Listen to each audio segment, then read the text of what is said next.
Alright guys, today we're going to be checking out another video. As you guys know, we react to a lot of videos on this channel. If you guys want to see them done live, check out twitch.tv/naxale. Today we're checking out Dreaming Breaks Silence.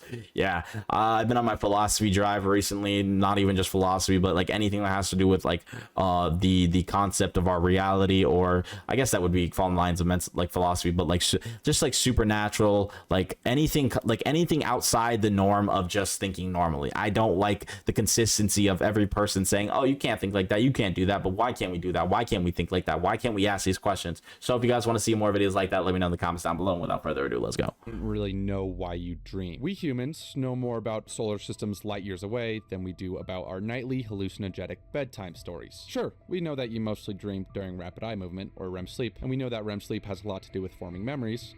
But why dream in all of this? What is the connection between forming memories and hyper-realistic hallucinations of picnicking with Tom Hiddleston? There's not really any good answers. Science doesn't...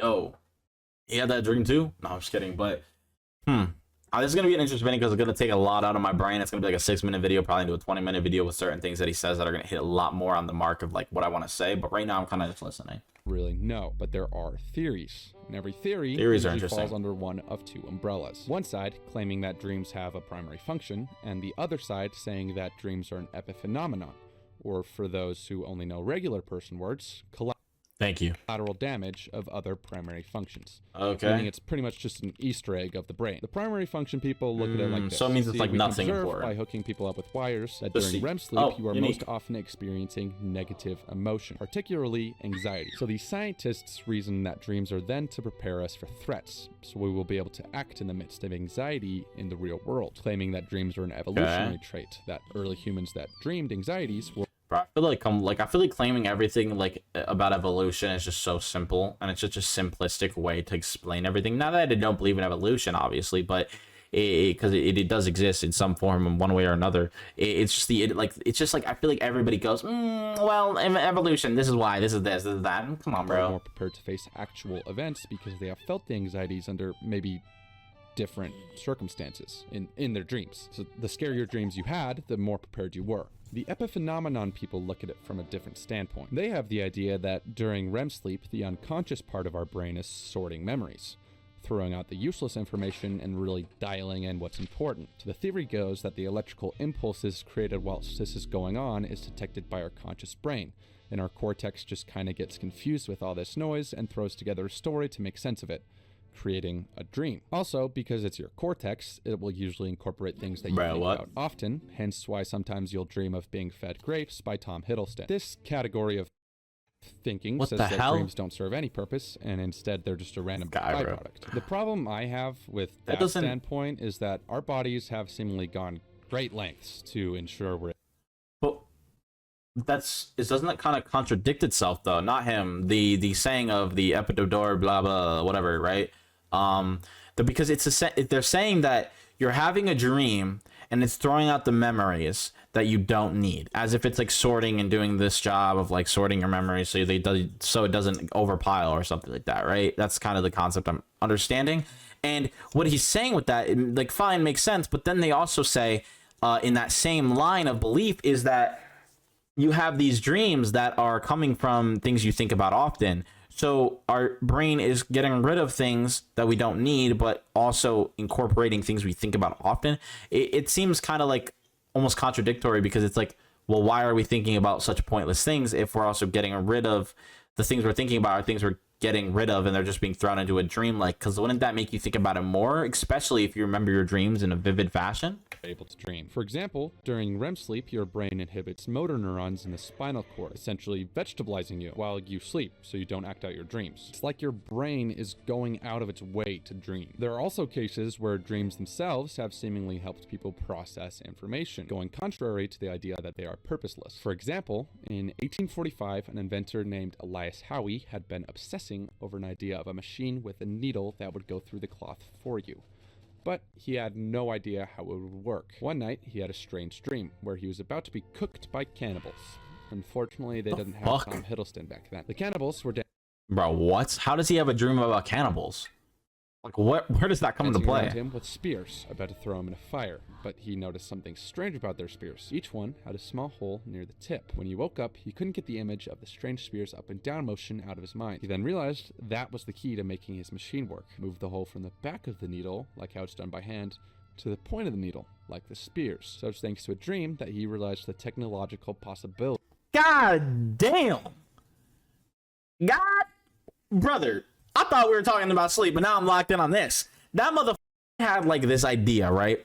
And he wanted to do this, right? So he put 1 and 1 together, right? Is what you would usually do to make 2. No. This guy put 1 and 1 together, but instead of adding, he divided it and somehow still got to the correct answer. Like, that's what it feels like. This is like the most crazy thing I've ever heard, but at the same time, it's so interesting because it's almost like that dream was the reason he was able to find it, and it's like his brain was finding a way to tell him without giving him the answer. That's super unique, and if you have a lot of religious beliefs, I bet you can play into that in a certain fashion. Obviously, with me being the way that I am, and I'm agnostic, right? I believe that's what I am. The one where you can believe, but nothing is proved to be true, so you just kind of sit here and you're waiting to see if anything exists, or like not that waiting to see if anything exists, but at the moment there's nothing that proves that it exists, but you're willing to believe if something were to be shown that it does. So damn, this is crazy. This is crazy. Carl Jung believed that dreams had a very significant meaning. Hell yeah. And seems to have a middle ground of the two categories. I wonder. Of thinking. He stated that dreams are messages sent up from the unconscious. I like that. In his words, the dream is a spontaneous self-betrayal and symbolic form of the actual situation in the unconscious. The dream is specifically the utterance of the unconscious. And that's quite interesting to me.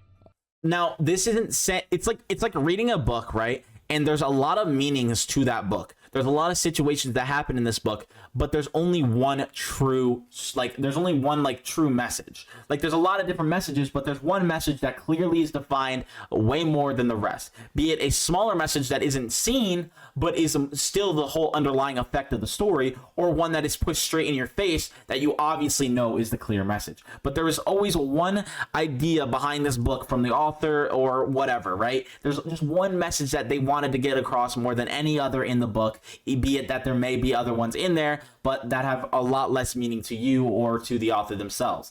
With that being said, when you're sleeping, you are also doing the same thing as that book. You have one clear purpose, and this is like what this guy is saying, one clear purpose in that dream. You don't know what it is, you don't know where it is, but one clear purpose is being told to you that will give you the advantage you need in whatever situation you need it, be it a test, be it a coding problem, be it creating a game that you're stuck on an issue, be it climbing, be it working out, be it creating content, be it get a schedule, be it depression. All these different situations can lead back to your dream because it can have one meaning, and that meaning is hidden or shown to you very blatantly, very explicitly, while the rest of your dream is almost like a giant obstacle to get in your way, to kind of veer your attention towards that instead of towards what you need it to be. Or it also leads into the factor of the whole setting is defined and made to create that one point as if it truly means more than you would ever know. And it's so interesting because if this is really how the brain works, it's so unique because it's almost like it is helping us beyond all the things that our body does to us that causes issues. It seems like it's still trying to help us in our sleep. A little too many big words for my taste, but interesting nonetheless. I think that way of thinking appeals to me because for most of my life, I've had lucid dreams. Allow me to give you an example of a lucid dream. One night, I had a dream where I was locked sitting in my room, but my room was empty, no furniture. I saw a wind-up toy lizard that began winding itself. Once it was done winding, it moved like a real-life lizard. Immediately after that, I thought to myself, yeah, this is a dream. So I got up, decided my door wasn't locked anymore, went to my driveway where a full dining room set from IKEA was set up, sat down and began having a philosophical discussion with Mr. Beast. Now, according to the epiphenomenon people, your conscious formulates dreams while your subconscious is hard at work. To me, this dismantles the epiphenomenon way of thinking. That's a stupid one. I don't like that. Beliefs, because when I ask my dream people, trouble epiphenomenon people classify the subconscious as basically anything that's not your cortex, like your hippocampus and amygdala. But neither the hippocampus or amygdala could formulate a thought, like what I experience in a lucid dream. In fact, only one part of your brain can. The left hemisphere, or the right hemisphere, if you're a part of the outcast minority that is left-handers. Either way, your brain is split in half. If I were to ask you to I am solve not. 345 times 2 and explain your answer, that would almost entirely involve your left hemisphere. But if I were to ask you to imagine a sunset rowboat ride in the middle of the ocean, laying in the lap of Tom Hiddleston whilst watching the Minions movie, that's your right hemisphere. While we see activity in both sides of the brain, I saw like a whole flower around me. There was a nice lake.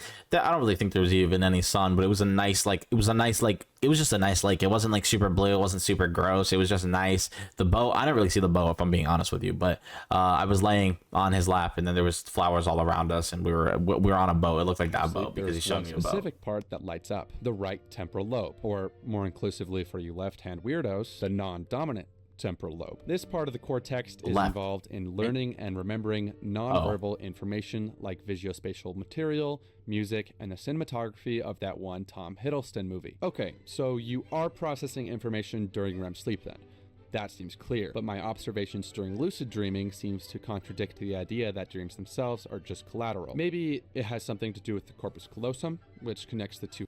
Yo, what the fuck are these words? But then Mr. Beast wouldn't be able to articulate himself. As you can see, it gets messy. Science kind of breaks, nothing makes sense, so let's turn away from science to a philosophical way of thinking to give us the illusion of an answer. Maybe dreams point out a path unknown to the waking conscious, giving much needed heatings of what's...